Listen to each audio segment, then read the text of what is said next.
প্রিয় শিক্ষার্থী, ভয়েস চেঞ্জের ধারাবাহিক আলোচনায় তোমাদের স্বাগত। আমরা আজকে প্যাসিভ ভয়েস থেকে অ্যাক্টিভ ভয়েসের ইন্টারোগেটিভের নিয়ম শিখব।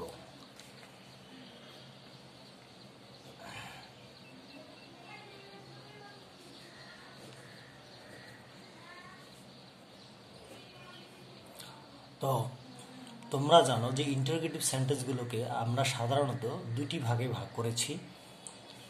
একটি হচ্ছে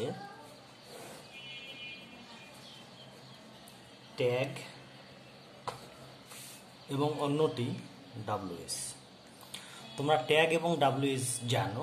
ট্যাগ ইন্টারোগেটিভগুলোর প্রথমে সাহায্যকারী ভার্ব থাকে, আর ডাব্লিউএইচ এর কোশ্চেনগুলোর প্রথমে ডাব্লিউএস ওয়ার্ডগুলো থাকে। তোমরা ডাব্লিউএস ওয়ার্ড কি সেগুলো জানো। তো প্রথমে আমরা অ্যাক্টিভ ভয়েসে ট্যাগের কয়েকটি উদাহরণ দেখি। যেমন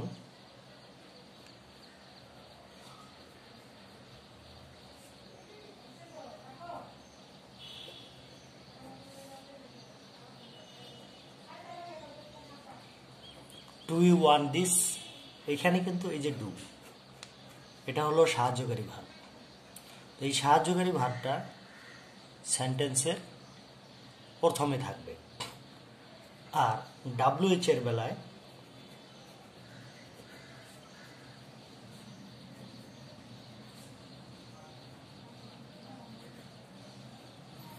এই যে ডাব্লিউএস ওয়ার্ড, এই হোয়াট, এটা একটি ডাব্লিউএস ওয়ার্ড, এটি প্রথমে থাকবে। তো এগুলো হলো অ্যাক্টিভের। বাট প্যাসিভ ভয়েসে কীরকম থাকে আমরা সেটা দেখে নিই।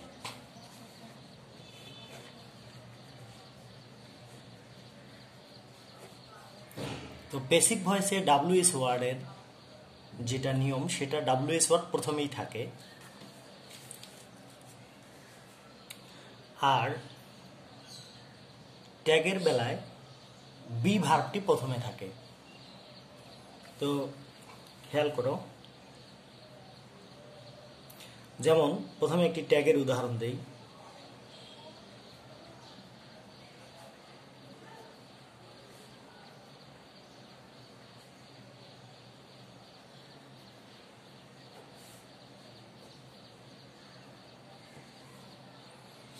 Is it done by you. তো এই যে ইজ, এটা কিন্তু বিভাগ, প্রেজেন্ট ইনডিফিনিট টেন্সের বিভাগ। তাহলে এই ইজটা কিন্তু প্রথমে থাকবে। আর একটা চেনার উপায় হলো যে ইজ প্রথমে থাকবে এবং বি ভার্ব থ্রি তো থাকবেই, ভার্ব থ্রি এটা থাকবেই, ওটা হলো প্যাসিভ, এবং প্রথমে থাকবে বি ভার্ব। আর ডাব্লিউএইচ এর বেলায় ডাব্লিউএসটি প্রথমে থাকবে,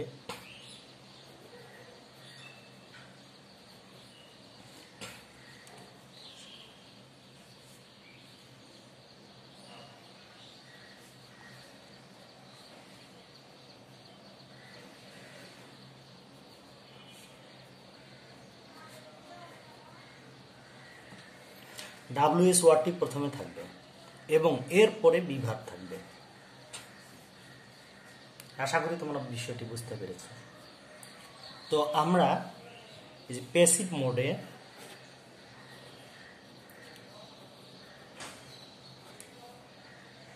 মোডে থাকা ইন্টারোগেটিভ সেন্টেন্সগুলোকে কিভাবে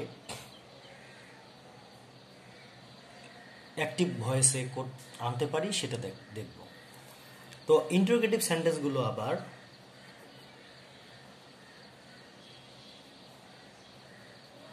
দুই ধরনের এখানে দেখতে পাবো। আমরা ট্যাগও দুই ধরনের দেখতে পাবো, ডাব্লিউএইচও দুই ধরনের দেখতে পাবো। একটা হলো ইন্টারোগেটিভ অ্যাফার্মেটিভ,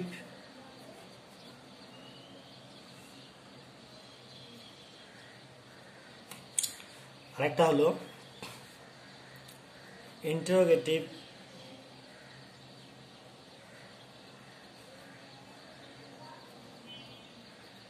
নেগেটিভ।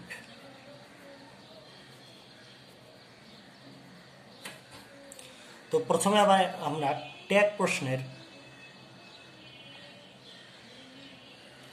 ট্যাগ কোশ্চেনের ইন্টারোগেটিভ যেগুলো আছে সেগুলোর ইংরেজি প্যাসিভ ভয়েস করার, প্যাসিভ ভয়েস থেকে অ্যাক্টিভ ভয়েস করার চেষ্টা করব। তো আমি কয়েকটি উদাহরণ লিখি। তো আমি কয়েকটি উদাহরণ লিখেছি, তোমরা দেখো। Is it written by him? Am I blamed for this? তো প্রিয় শিক্ষার্থী, প্রথমে যে কাজটি করতে হবে, তোমাদের আগে ধরে নিতে হবে যে এইখানে অবজেক্টকে, অর্থাৎ এখানকার অবজেক্ট কিন্তু অ্যাক্টিভের সাবজেক্ট। তো is it written by him, সাধারণত বাই এর পরে যা থাকবে তাই হলো অবজেক্ট, এটাকে তোমরা সামনে নিয়ে আসবে। তো যদি আমি হিমকে সামনে আনি তাহলে কি হবে? হি। তো এরপরে আমরা খেয়াল করব যে আমি কিন্তু আগেই বলেছি যে এখানে বি ভার্ব থাকবে। তো এই যে বি ভার্বটা আছে সেই বি ভার্বটা কোন টেন্সের সেটা কিন্তু আমরা খেয়াল করব। তো বি ভার্বটা যে টেন্সের, আমরা সেই টেন্সের স্ট্রাকচার অনুযায়ী, অর্থাৎ সেই টেন্সের ইন্টারোগেটিভের স্ট্রাকচার অনুযায়ী বাক্যটি লিখে ফেলব। তো তোমাদের কিন্তু আমি পড়িয়েছিলাম যে প্রেজেন্ট ইনডিফিনিট টেন্সের ইন্টারোগেটিভের স্ট্রাকচার কি।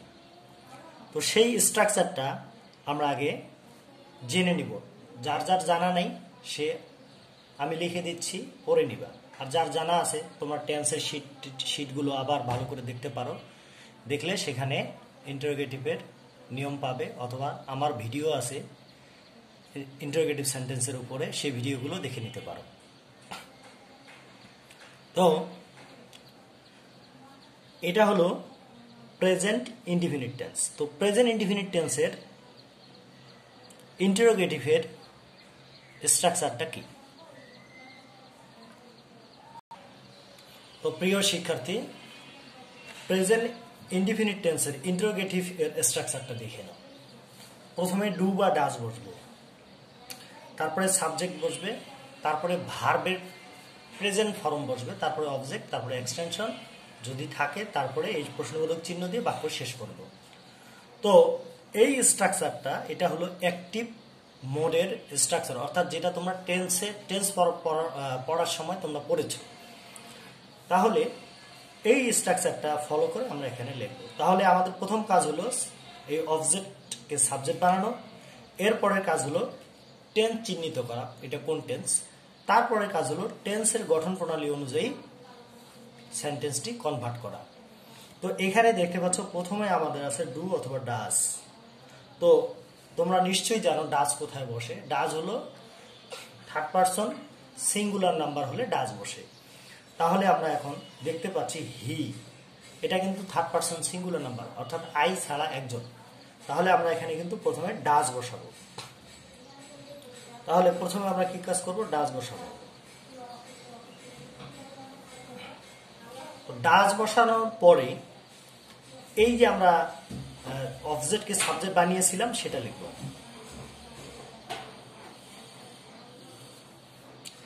এরপরে আমরা যে কাজটা করব, সাবজেক্টের প্রেজেন্ট ফর্ম, তাহলে ভার্বের প্রেজেন্ট ফর্ম। তো ভার্বের প্রেজেন্ট ফর্ম কি? ভার্ব হলো এখানে রিটেন। তো রিটেনের প্রেজেন্ট ফর্মটা হলো রাইট। তাহলে ডাজ হি রাইট। তারপরে কি লিখবো আমরা? অবজেক্ট। অবজেক্টটা কি? এই যে অবজেক্টটা হচ্ছে এখানে ইট। তাহলে ডাজ হি রাইট ইট, বাস আমাদের কাজ শেষ, কারণ এখানে আর কিছু নেই, শেষ। তো এরপরে এটা দেখো, ঠিক একই নিয়মে আমরা করব। অ্যাম আই ব্লেমড ফর দিস? তো এখানে আমরা অবজেক্ট লিখি নেই, তো অবজেক্টটা লিখে নিচ্ছি বাই দেম বা বাই হিম লিখলাম। আচ্ছা, তো এখন এই হিমটা আমরা সামনে নিয়ে আসি। এই হিমকে যদি আমি সামনে আনি তাহলে ওই আগের মতো হি হবে। তো এরপরে দেখো এটা কোন টেন্স আছে? এম। তাহলে এম ছাড়া আর কিছু এখানে নাই, তাহলে এটা হলো প্রেজেন্ট ইনডিফিনিট টেন্সের বিভাগ। তো এই ক্ষেত্রে আমরা কি কাজ করব, এই স্ট্রাকচারটি ফলো করব আবার। তাহলে এখানে হি যেহেতু লিখেছি তাহলে আমরা লিখব ডাজ, তাহলে ডাজ হি। এরপর আমরা যে কাজটা করব, ভার্বের প্রেজেন্ট ফর্ম। তো ভার্বের প্রেজেন্ট ফর্ম কি, ভার্বের প্রেজেন্ট ফর্ম হচ্ছে এখানে ব্লেম, ডাজ হি ব্লেম। তারপরে এই যে এখানকার যে সাবজেক্ট আছে সেটা এখানে লিখতে হবে, ভার্বের পরে লিখতে হবে। তাহলে সাবজেক্টকে যদি আমরা ভার্বের পরে লিখি তাহলে এটা অবজেক্ট হয়ে যাবে, আর আই এর অবজেক্ট হলো me, does he blame me. তারপর অবজেক্ট আমরা লিখলাম, এখানে এক্সটেনশন আকারে ফর দিস আছে, এটা লিখলাম for this. Does he blame me for this. তো আমাদের অ্যাক্টিভ ভয়েস হয়ে গেল। তো এরপরে আমরা আরো কয়েকটি উদাহরণ দেখি। Is the work being done by them, is the work being done by them. তো এইখানে যেটা আছে সেটা আমরা খেয়াল করব যে এই যে দেম আছে, দেমকে আমরা সামনে যদি নিয়ে আসি তাহলে হবে দে, আমরা দে লিখলাম। তো এখন আমরা টেন্স চিহ্নিত করব। তো এখানে টেন্সটা কি, এখানে দেখো বি ভার্ব আকারে ইজ আছে এবং আরো কিছু আছে কিনা, হ্যাঁ এই যে আরো একটা আছে বিং, তাহলে আমরা পেলাম ইজ বিং। তোমরা জানো is being, am being, are being এরা প্রেজেন্ট কন্টিনিউয়াস টেন্সের বিভাগ। তাহলে প্রেজেন্ট কন্টিনিউয়াস টেন্সের বিভাগ যেহেতু, তাহলে আমাদের প্রেজেন্ট কন্টিনিউয়াস টেন্সের যে ইন্টারোগেটিভ স্ট্রাকচার আছে আমরা সেটা অনুযায়ী এটা করে ফেলবো। তো প্রেজেন্ট কন্টিনিউয়াস টেন্সের স্ট্রাকচার কি, তো প্রেজেন্ট কন্টিনিউয়াস টেন্সের ইন্টারোগেটিভ স্ট্রাকচার হচ্ছে প্রথমে এম ইজ আর বসে, তারপরে সাবজেক্ট বসে, তারপরে ভার্ব বসে, ভার্বের সাথে আইএনজি হয়, তারপরে অবজেক্ট, তারপরে এক্সটেনশন যদি থাকে, তারপরে প্রশ্নবোধক চিহ্ন দিয়ে বাক্য শেষ। তো এখন আমরা সেই কাজটি করব। তাহলে এই যে দেম আছে, দেমকে আমি সামনে নিয়ে আসলাম। তো দেমকে যদি সামনে আনি তাহলে হচ্ছে দে, দের সাথে তাহলে এম ইজ আর, এই তিনটার মধ্যে কিন্তু আর বসবে কারণ এটা বহুবচন। তাহলে বহুবচন হলে তাহলে আমরা কি বসাবো, আর, আর দে। এরপরে আমরা কি লিখবো, ভার্ব। ভার্বটা কি, ভার্ব হচ্ছে এখানে ডান। তো ডানের যে ভার্বটা এখানে ডান আছে সেই ডানের ভার্ব এর প্রেজেন্ট ফর্ম হচ্ছে ডু। তো এর সাথে আবার আমরা আবার স্ট্রাকচার খেয়াল করি, এখানে আইএনজি আছে, তাহলে আমরা দিব আইএনজি। আর দে ডুইং, তারপর অবজেক্ট, অবজেক্ট হলো দা ওয়ার্ক। এখানে যে সাবজেক্টটা থাকবে অর্থাৎ এই যে বি ভার্বের পরে যা থাকবে সেটাই অবজেক্ট হিসেবে ব্যবহৃত হবে এবং সেটা ভার্বের পরে বসবে, এটা তোমরা জানো। তাহলে দা ওয়ার্ক।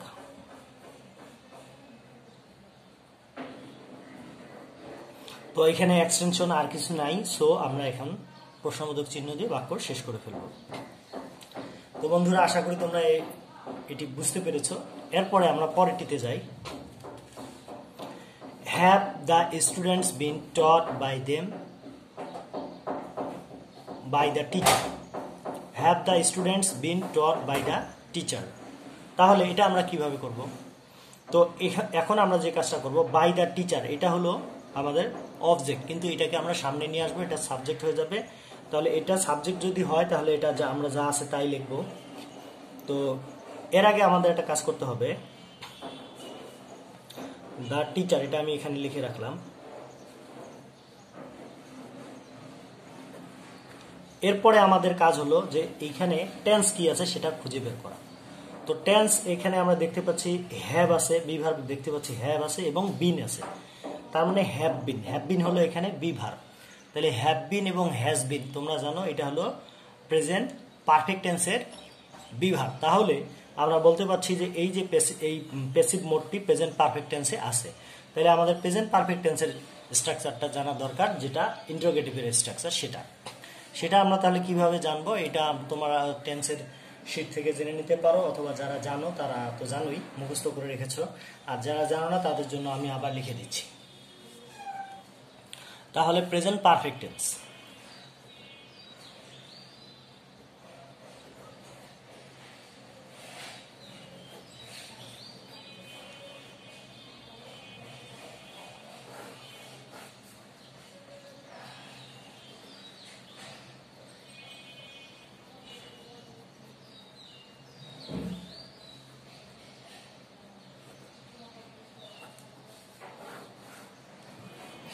তো প্রথমে আমরা হ্যাভ অথবা হ্যাজ বসাবো,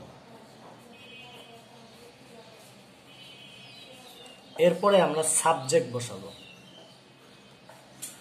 তারপরে আমরা ভার্ব এর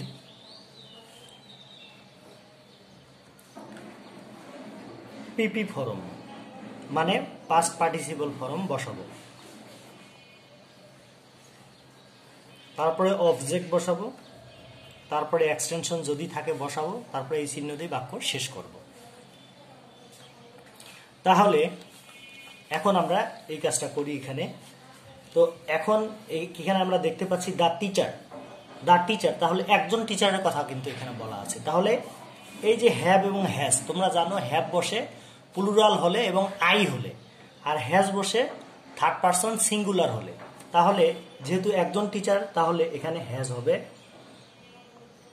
আই ছাড়া একজন হলে হ্যাজ হয়, হ্যাজ দ্য টিচার। তারপরে এখন আমরা কি করব, তাহলে আমাদের কাজ হলো হ্যাজ বা হ্যাভের মধ্যে আমরা হ্যাজ লিখলাম, তারপরে সাবজেক্ট এখানে লিখলাম দ্য টিচার লেখা আছে, তারপরে ভার্বের পিপি ফর্ম। তো ভার্বের পিপি ফর্ম হচ্ছে এখানে টট। তোমরা জানো যে present perfect tense, past perfect tense এবং ফিউচার পারফেক্ট টেন্সে ভার্বের পিপি ফর্ম দেওয়াই থাকে। তাহলে ভার্বের পিপি ফর্ম কিন্তু এখানে এটা যা আছে তাই হবে। তাহলে হ্যাজ দ্য টিচার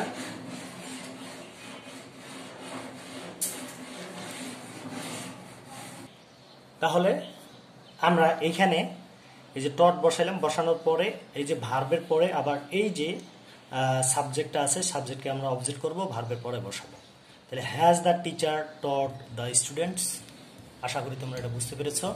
এরপরেরটাতে আমরা যাই, was the match finished successfully by the players? Was the match successfully finished? Was the match finished successfully by the players? তো এটা আমরা প্রথমে যে কাজটা করব, এই যে বাই দ্য প্লেয়ার্স, এই দ্য প্লেয়ার্সকে আমরা সামনে নিয়ে আসি, একটু জায়গা সামনে রেখে দিই, তারপরে দ্য প্লেয়ার্স অর্থাৎ সাবজেক্টকে আমরা এখানে বসালাম। তো এরপরে যে কাজটা করব, আমরা দেখব টেন্স কি, টেন্স আমরা চিহ্নিত করব। তাহলে এখানে দেখো ওয়াজ ছাড়া আরো কিছু আছে কিনা, না ওয়াজ ছাড়া আরো কিছু নাই। তাহলে ওয়াজটা হচ্ছে এখানকার বিভার। তাহলে ওয়াজ যদি বিভার হয়, তাহলে আমরা জানি ওয়াজ কোন টেন্সের বিভার, পাস্ট ইনডিফিনিট টেন্সের বিভার। এবার আমরা পাস্ট ইনডিফিনিট টেন্সের ইন্টারোগেটিভ স্ট্রাকচারটা দেখব। তাহলে পাস্ট ইনডিফিনিট টেন্সের ইন্টারোগেটিভ স্ট্রাকচার হচ্ছে এইটা, ডিড, সাবজেক্ট, ভার্বের প্রেজেন্ট ফর্ম, অবজেক্ট, এক্সটেনশন, তারপরে প্রশ্নবোধক চিহ্ন। তাহলে প্রথমে আমরা লিখব ডিড, তারপরে সাবজেক্ট। তো আমরা সাবজেক্ট কিন্তু অলরেডি চিহ্নিত করে লিখে ফেলেছি, তাহলে এর পূর্বে হবে ডিড। তো ডিড এরপরে সাবজেক্ট, সাবজেক্টের পরে হচ্ছে ভার্বের প্রেজেন্ট ফর্ম। তো ভার্ব কি এখানে ফিনিশ, তো ফিনিশের প্রেজেন্ট ফর্মটা হবে ফিনিশড, এর প্রেজেন্ট ফর্ম হলো ফিনিশ। এই যে এরকম, ডিড দ্য প্লেয়ার্স ফিনিশ, তারপরে আমরা ওই অবজেক্টটা লিখবো, এখানকার সাবজেক্টটা এখানকে অবজেক্ট হয়ে যাবে। তাহলে the match, did the players finish the match successfully, successfully, তারপরে এই চিহ্ন দিয়ে বাক্য শেষ করব। আশা করি তোমরা এটা বুঝতে পেরেছো। তো এর পরেরটাতে আমরা যাই, were the fishes being caught by fisherman. তো এখন আমরা যে কাজটা করব, এই যে বাইয়ের পরে যা আছে সেটা আমরা প্রথমে নিয়ে আসি। তো বাই ফিশারম্যান, ফিশারম্যান সামনে নিয়ে আসি। তো ফিশারম্যান সামনে আনলে ফিশারম্যানই হবে, কারণ যেহেতু এটা নাউন, প্রনাউন হলে রূপটা চেঞ্জ হতো। তো ফিশারম্যান আমরা সামনে নিয়ে আসলাম। তো এরপরে আমরা টেন্স চিহ্নিত করব। তো টেন্স চিহ্নিত করতে দেখি এটা কোন টেন্স। তাহলে আমরা দেখতে পাচ্ছি এখানে ওয়াজ, ওয়ার আছে, তারপরে আবার বিং আছে। তাহলে এই যে বিং, তোমরা জানো were being, was being, were being, এটা হলো পাস্ট কন্টিনিউয়াস টেন্সের বিভাগ। তাহলে আমরা যে কাজটা করব, পাস্ট কন্টিনিউয়াস টেন্সের ইন্টারোগেটিভ স্ট্রাকচারটা দেখব। তো পাস্ট কন্টিনিউয়াস টেন্সের ইন্টারোগেটিভ স্ট্রাকচার হচ্ছে প্রথমে ওয়াজ, ওয়ার, এরপরে সাবজেক্ট, এরপরে ভার্ব, এর সাথে আইএনজি, তারপরে অবজেক্ট, তারপরে এক্সটেনশন যদি থাকে এবং তারপরে প্রশ্নবোধক চিহ্ন। আশা করি তোমরা এটা বুঝতে পেরেছো। এখন আমরা এটা কমপ্লিট করতে চাই।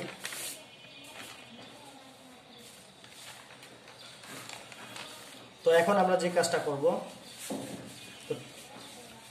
ওয়াজ ওয়্যার, ওয়াজ ওয়্যারের মধ্যে আমরা ফিশার মেন, তোমরা এখানে খেয়াল করে দেখো মেন অর্থাৎ এটা কিন্তু প্লুরাল আছে, তো প্লুরাল থাকলে আমরা জানি ওয়্যার বসবে, ওয়াজ না ওয়্যার বসবে। তাহলে এখন আমরা ওয়্যার বসাবো। তো ওয়্যার বসাবো কোথায়? এখানে। তাহলে আমরা ওয়্যার লিখলাম এবং সাবজেক্ট লিখলাম। তাহলে আমাদের কাজগুলো ওয়াজ ওয়্যারের মধ্যে ওয়্যার, এরপরে সাবজেক্ট, সাবজেক্ট আমরা আগে চিহ্নিত করে রেখেছি ফিশারম্যান। তারপর হলো ভার্ব, ভার্ব হলো এখানে কট। তো কট ভার্ব আছে, এটা হলো ভার্ব এর পাস্ট পার্টিসিপল ফর্ম। তোমরা জানো পেসিভে পাস্ট পার্টিসিপল ফর্ম সবসময় থাকে। তো এখন আমরা যে কাজটা করবো, এটা প্রেজেন্ট ফর্ম লিখবো। এইটার প্রেজেন্ট ফর্ম হচ্ছে ক্যাচ এবং এর সাথে হবে ING, catching. Were fisherman, catching, তারপরে এই যে আমরা অবজেক্টটা লিখবো, অর্থাৎ এখানকার যে সাবজেক্ট সেটা এখানে অবজেক্ট হয়ে যাবে, ভার্বের পরে বসবে, দা ফিশেস।